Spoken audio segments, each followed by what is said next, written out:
Welcome to Hannity. Tonight, for the very first time, we are hearing from the source of the bombshell leaks regarding the U.S. government's unprecedented ability to spy on you, the American people. Now, he is 29-year-old Edward Snowden, a former resident of Hawaii, who claims to have worked as a contractor at both the National Security Agency and the CIA. Now, Snowden is currently hiding in Hong Kong, and today the White House refused to comment on whether or not the U.S. will seek to extradite him back to the U.S. to face charges. Now, in a moment, you're going to hear directly from the man who some consider to be a hero and others are calling a traitor. But first, it's important to understand exactly what top-secret information this so-called whistleblower revealed to the public. Now, it falls into two categories. Number one, we know that it was Edward Snowden who told the UK's Guardian newspaper about this court order, the one you see there. It permits the U.S. government to collect the phone records of more than 100 million Verizon customers. Now, that includes what numbers you dialed and even when and where you dialed them. Now, the second highly sensitive program to be outed is a data mining operation that is known as PRISM that allows the NSA to tap into the central servers of 9 leading internet companies. Now, this is one of several classified slides obtained by the Washington Post explaining how it all works. Now, on the left, you can see the list of service providers and websites that are being targeted. Now, those include Microsoft, Google, Yahoo, Facebook, and many others. On the right side is a list of all the personal information that can be extracted. Now, that includes your emails, your videos, photo documents, and even, quote, special requests. In other words, Big Brother is monitoring your every move, whether it be online or on the telephone.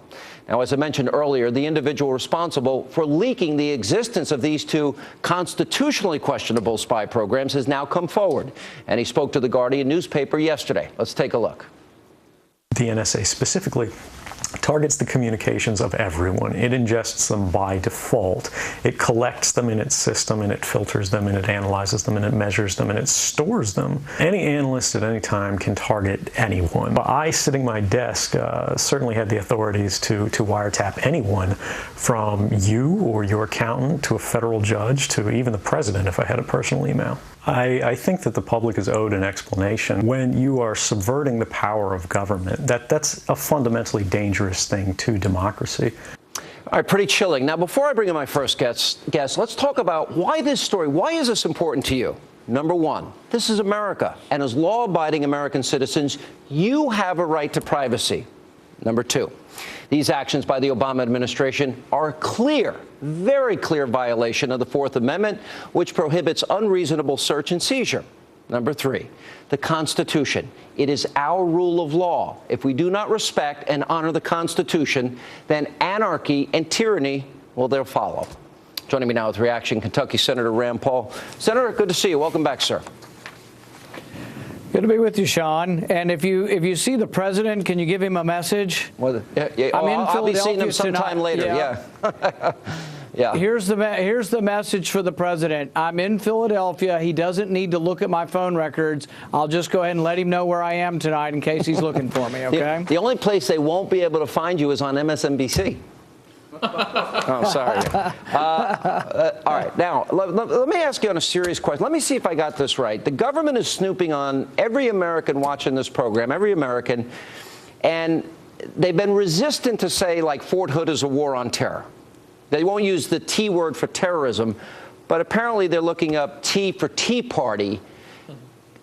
I think these are connected in as much as they say a lot. What are your thoughts?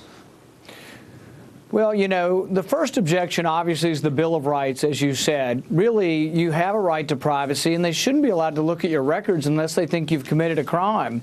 But the second aspect of this is it's not a very good way to look for terrorists. For example, the Sinarif brothers, the Boston Marathon bomber, we knew he was a potential problem, but then somebody forgot to look and find out that he had flown back to Chechnya. So we're not doing a good enough police work. We can't seem to keep up with the people we've been told about. Remember the underwear bomber? His dad turned him in, and we couldn't keep up with him. He still got on a plane, and yet they think somehow they're going to go through billions of bits of information every day.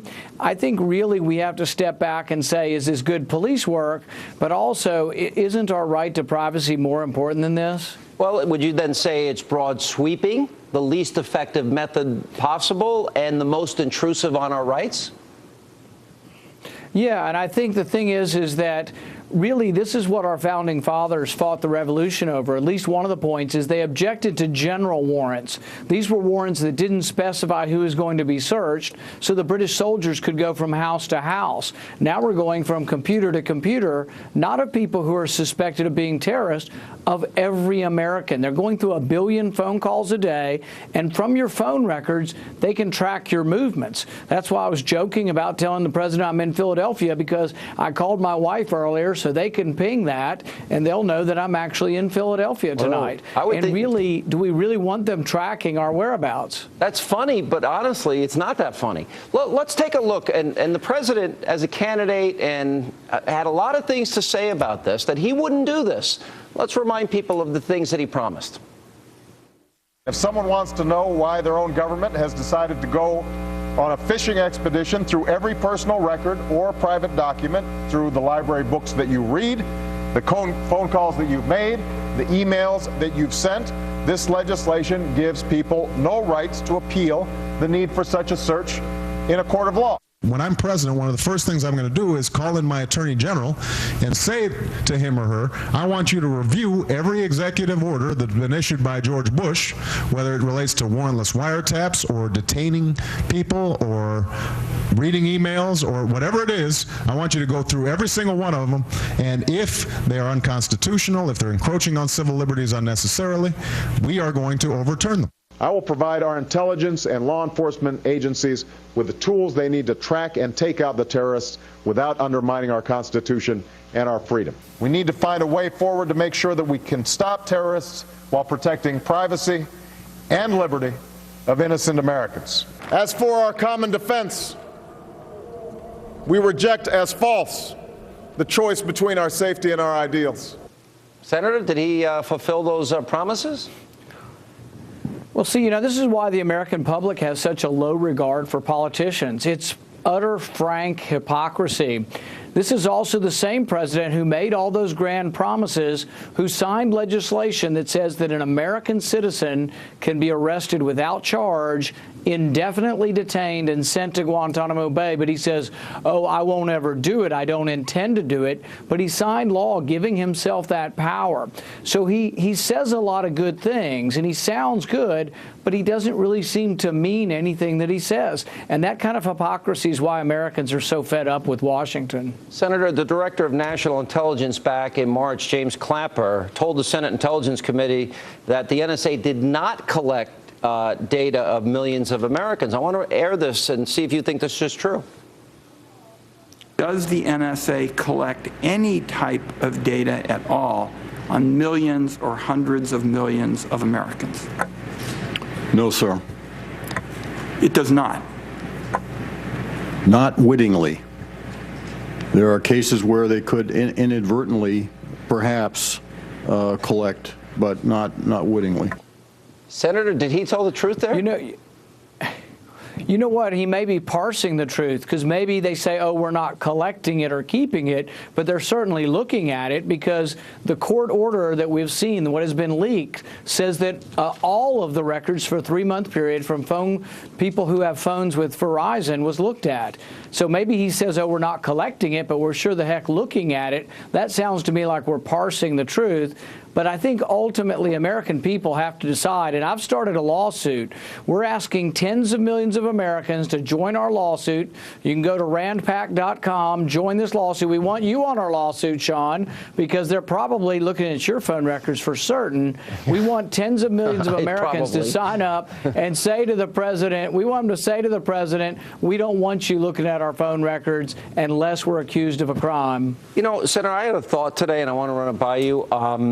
I was thinking, if this was, they keep saying this was done in the name of national security, and this is so general and broad sweeping and inefficient, as we stated, if they really cared about security, wouldn't they secure the border first before they would spy on all these Americans?